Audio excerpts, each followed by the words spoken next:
প্রার্থী হিসেবে নাম ঘোষণা হতেই দেয়াল লিখনের মধ্য দিয়ে প্রচার শুরু করে দিলেন বোলপুর লোকসভা কেন্দ্রের তৃণমূল প্রার্থী অসিত মাল।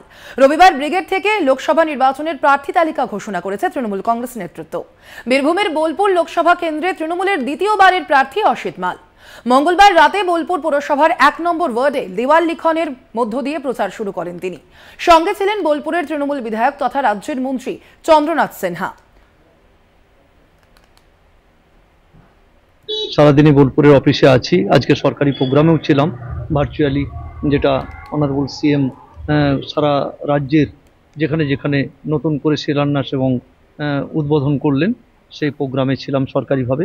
তারপরেই এই কর্মীদের সঙ্গে মিট হওয়ার জন্য বিভিন্ন ওয়ার্ডে একটাই প্রস্তাব যে বঞ্চনার বিরুদ্ধে রায় দিতে হবে আপনাদেরকে। মানুষ সেটা স্বতঃস্ফূর্তভাবে বেরিয়ে আসছে, এ নিয়ে কোনো গল্প এখন নেই। কারণ প্রত্যেকটা মানুষ জানে মমতা বন্দ্যোপাধ্যায় তার সীমিত ক্ষমতার মধ্যে দিয়ে সারা রাজ্যবাসীকে যে পরিকল্পনা দিয়েছে এবং বাস্তবের রূপদান করেছেন, সেটা অন্য কোনো সরকারের কেউ করতে পারেনি। তিনি যা বলেন সেটা করেন।